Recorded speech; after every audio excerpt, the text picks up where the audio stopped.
शादी के 6 महीने बाद भी अपनी पत्नी के प्यार को तरस रहा था मयंक। वजह थी मयंक की साधारण सी छवि और साधारण सी नौकरी। कोई बनावट नहीं, संयम से काम लेने वाला। गुस्सा तो मयंक को आता ही नहीं था। अपनी प्राची को भी देखते ही पसंद कर लिया था उसने। प्राची गेहुआ रंग, तीखे नैन नक्श के साथ बला की खूबसूरत थी। बस एक ही कमी थी उसमें कि वो खुद की तुलना हमेशा दूसरों से करती थी। इस शादी के लिए भी वो राजी नहीं थी, पर पिता की बीमारी और मां के भारी भारी डायलॉग के सामने उसकी एक ना चली। वो किसी को बोल ही नहीं पाई कि उसे ये रिश्ता मंजूर नहीं, और ना ही उससे किसी ने कुछ पूछा, क्योंकि सभी जानते थे अल्हड़पने में प्राची गलत फैसला ही लेगी। फिर मयंक बहुत ही अच्छा और सुलझा हुआ लड़का था, तो चट मंगनी पट ब्याह वाली बात हो गई। और हद तो तब हो गई जब प्राची की पक्की सहेली की शादी एक बहुत ही अमीर घर में तय हो गई। फिर तो प्राची के जलने की कोई हद न रही। एक तो शादी के लिए किसी ने उससे कुछ पूछा नहीं, और शादी भी की तो एक मामूली सी नौकरी करने वाले से। प्राची की नजर में अंदर ही अंदर घूंट रही थी वो, और उसका सारा गुस्सा बाहर निकला। शादी की पहली रात को जब मयंक उसके पास गया तो वो फट पड़ी। खबरदार जो मेरे करीब आए। क्या सोचकर तुमने मुझसे शादी की? हाँ, पता नहीं मेरे पिताजी को तुम में क्या दिखा। मयंक बहुत ही शांति से उसकी बात सुन रहा था। तो क्या तुमसे पूछा नहीं किसी ने? अरे मुझसे पूछते तो मना नहीं कर देती मैं। क्या तुम किसी और से? मयंक के शब्द बीच में ही रह जाते हैं। उसकी बात पर गुस्से से तमतमाती हुई बोलती है, प्राची, बस, तुम लड़कों की सोच ना यही तक सीमित है। अरे, हम लड़कियों के कोई और अरमान नहीं हो सकते क्या? और कोई वजह नहीं हो सकती क्या? मयंक को अपनी कही बात पर पछतावा होता है। वो माफी मांगता है और कहता है, मैं अपने शब्द वापस लेता हूं। चलो बताओ क्या बात है? बात यह है कि जैसे जीवन साथी की मैंने कल्पना की थी, तुम वैसे नहीं हो। ना रूप, ना रंग, ना पैसा। मैं नहीं मानती इस शादी को। मेरे करीब आने की कोशिश भी मत करना। ये बोल वो करवट बदल कर लेट जाती है और रोते रोते सो जाती है। पर मयंक की आंखों में नींद नहीं होती। पलंग के एक सिरहाने पर वो लेटा हुआ खुली आंखों से बस छत को देखता रहता है। प्राची के कहे शब्द उसके कानों में घूम रहे थे। कुछ दिन बीत जाते हैं। मयंक हर तरीके से प्राची का दिल जीतने की कोशिश करता है, पर सब बेकार, क्योंकि प्राची ने यह तय कर लिया था कि उसको इतना परेशान करेगी कि वो खुद ही उसे छोड़ देगा।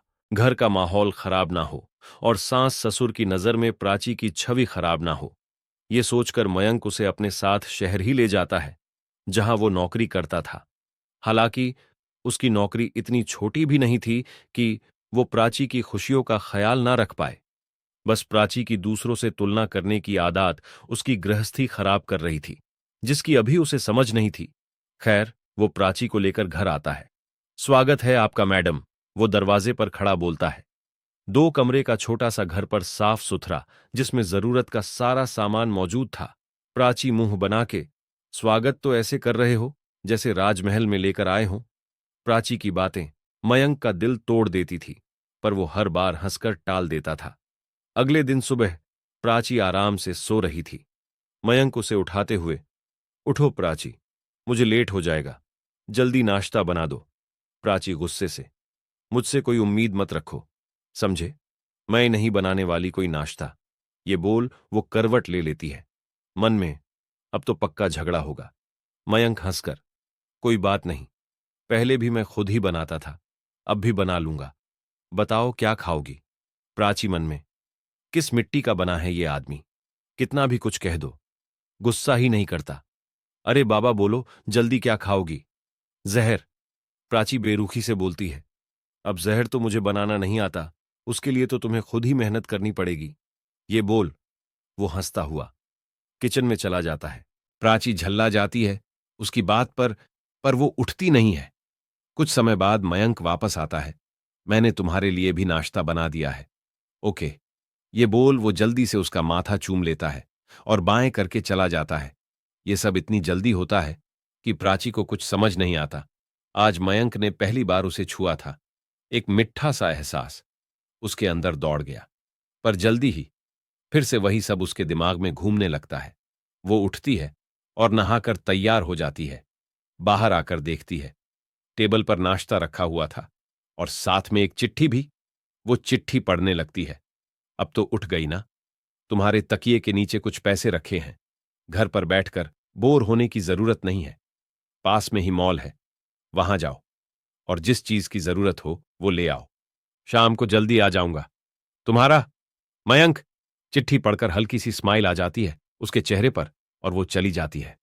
बाहर मॉल में घूमते हुए उसकी नजर अपनी सहेली रूपाली पर पड़ी। उसने आवाज लगाई, रूपाली। रूपाली को देखते ही उसकी आंखें फटी रह गईं। मन की साड़ी, गहने, क्या ठाठ थे रूपाली के।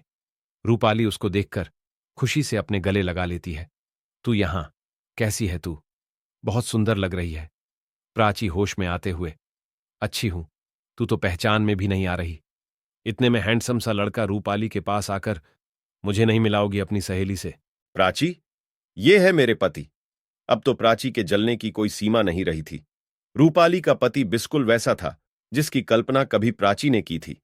बस अब तो उसे मयंक पर और भी गुस्सा आने लगा था। उस पर से रूपाली के पति का रूपाली के लिए बेहिसाब प्यार आग में घी डालने का काम कर रहा था। वो प्राची के सामने ही उसको ज्वेलर्स की दुकान पर ले गया और रूपाली के मना करने के बावजूद भी उसके गले में सोने की चैन पहना दी थी। मन में कितनी लक्की है रूपाली, और एक मैं, बस 10,000 रुपये दे दिए, जाओ शाम पिक कर लो। दन दनाती हुई वो वापस आ जाती है और गुस्से से सारा सामान वही सोफे पर पटक देती है और खुद खड़ी हो जाती है खिड़की पर जाकर। कुछ समय बाद मयंक आता है। खिड़की पर खड़ी प्राची पर नजर जाती है। गुलाबी रंग की साड़ी में वो कहर ढा रही थी। दिल मचल उठा था मयंक का। वो धीरे से उसके पीछे जाता है और उसके बालों में गजरा लगाने लगता है। अचानक से हुई इस हरकत से प्राची संभल नहीं पाती। वो पीछे पलटती है तो मयंक को खुद के बेहद करीब पाती है। गजरा लगाकर मयंक उसको आईने के सामने ले जाता है और पूछता है, कैसा लगा? गुस्से से अपने बालों से गजरा निकाल वो कूड़े में फेंक देती है। मयंक उसकी तरफ हैरानी से देखता है। ये लाए हो तुम मेरे लिए इतना मामूली सा तोहफा? खैर, मैं क्यों शिकायत कर रही हूं, जबकि मुझे पता है इससे ज्यादा देने की औकात नहीं है तुम्हारी। उसका एक एक लफ्ज मयंक का सीना छलनी कर रहा था, पर फिर भी वो प्राची का चेहरा अपने दोनों हाथों में लेकर, क्या हुआ है प्राची? क्यों तुम हर समय ऐसा व्यवहार करती हो मेरे साथ? मैं तुमसे बहुत प्यार करता हूं। मैं वो सब लाऊंगा तुम्हारे लिए, जो जो तुम्हें चाहिए। दिन रात मेहनत करूंगा, तुम्हारा हर सपना पूरा करूंगा। बस तुम अपने दिल में थोड़ी सी जगह दे दो मुझे, थोड़ा सा प्यार दे दो, प्लीज। ये बोल वो प्राची को अपने सीने से लगा लेता है, पर प्राची उसको दूर धकेल देती है। नहीं चाहिए मुझे तुमसे कुछ भी। दम घुटता है मेरा इस घर में, इस रिश्ते में। आजाद होना चाहती हूं मैं तुमसे। तलाक चाहिए। बोलो, दे सकोगे? उसकी बातों से मयंक की आंखों में आंसू आ जाते हैं। दिल बुरी तरह टूट जाता है उसका। ठीक है, अगर तुम्हारी यही इच्छा है तो यही सही। बस मुझे थोड़ा टाइम दो, जल्द ही मैं तलाक के पेपर तैयार करवाता हूं। ये बोल वो घर से बाहर चला जाता है और प्राची वही बैठ रोने लगती है। दिन बीत रहे थे। मयंक अब प्राची से बहुत कम बात करता था, बस उतनी जितनी जरूरत हो, और ना ही प्राची कोशिश करती थी कभी उससे बात करने की। सुबह जल्दी उठ नाश्ता बना देती थी। मयंक भी चुपचाप खा लेता और ऑफिस चला जाता और रात को देर से आता। बस यही रूटीन हो गया था उसका। एक दिन प्राची किसी काम से बाहर गई कि एक रेस्टोरेंट में बैठे रूपाली के पति पर उसकी नजर गई, जो किसी लड़की के साथ था और दोनों बहुत ही करीब थे। प्राची को तो विश्वास नहीं हो रहा था। ये तो रूपाली के पति, ये ऐसे किसी के साथ? उसका दिमाग काम करना बंद कर देता है। वो उलटे पैर वापस घर आ जाती है। रात को मयंक आता है तो देखता है कि आज प्राची खोई खोई सी है। बिस्तर पर भी वो करवटें बदलती रहती है। जब मयंक से रहा नहीं जाता तो वो पूछ ही बैठता है, क्या बात है? कोई परेशानी है? प्राची मन में, इन्हें कैसे पता कि मैं परेशान हूं? मैं तो कभी कोई बात इनसे नहीं करती। नहीं, कोई बात नहीं है।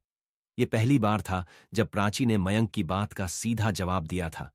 ये बोल वो करवट बदल लेती है और मयंक भी, पर दोनों की आंखों में नींद नहीं होती। अगली सुबह मयंक के ऑफिस जाने के बाद प्राची सोचती है, एक बार रूपाली से बात की जाए। उसके पास उसके घर का पता था। वो वहां के लिए निकल जाती है। उसके घर जाते समय वो उसके लिए एक दो तोहफे ले लेती है, ये सोचकर कि खाली हाथ जाना अच्छा नहीं लगता। उसके घर के सामने पहुंचकर वो अपनी साड़ी ठीक करती हुई आगे बढ़ती है कि उसके हाथ में से गिफ्ट वाली बैग नीचे गिर जाती है।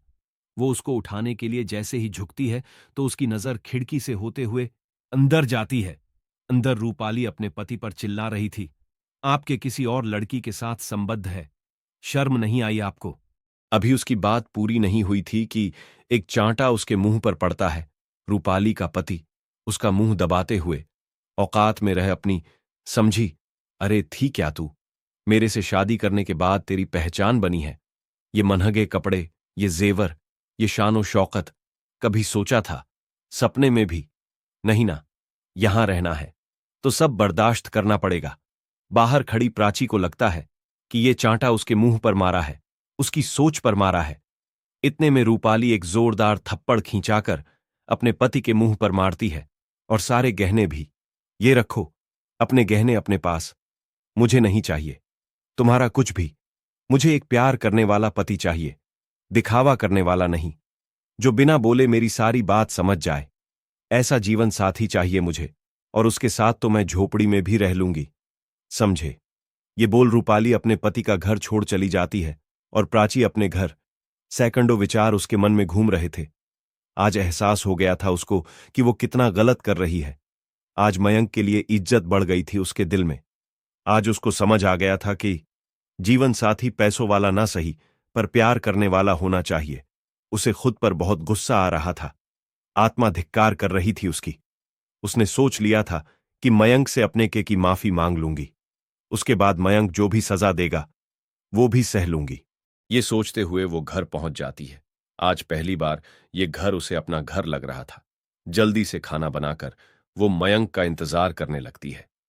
कुछ देर बाद मयंक घर आता है। वो थका हुआ सा सोफे पर बैठ जाता है कि प्राची उसके सामने जाकर, पानी। मयंक हैरानी से उसकी तरफ देखता है। इससे पहले कभी प्राची ने उसकी तरफ इतना ध्यान नहीं दिया। वो पानी का गिलास ले लेता है। वैसे मेरे पास भी तुम्हारे लिए कुछ है। प्राची एक तक उसकी तरफ देखती है। वो अपने बैग में से तलाक के पेपर निकाल उसके हाथ में रख देता है। प्राची को एक धक्का लगता है। मैंने अपने साइन कर दिए हैं, तुम भी कर दो और तैयारी करो। कल रात को ही मैं तुम्हें तुम्हारे घर छोड़ आऊंगा, और तुम्हें किसी को भी कुछ कहने की जरूरत नहीं है। मैं सारा इल्जाम अपने ऊपर ले लूंगा। ये बोल वो कमरे में जाकर लेट जाता है। प्राची बाहर खड़ी बस खाली आंखों से उन कागजों को देखती रहती है जिन पर मयंक के साइन थे। खुद से नफरत होने लगी थी उसको। उसका दिल कर रहा था कि धरती फट जाए और वो उसमें समा जाए।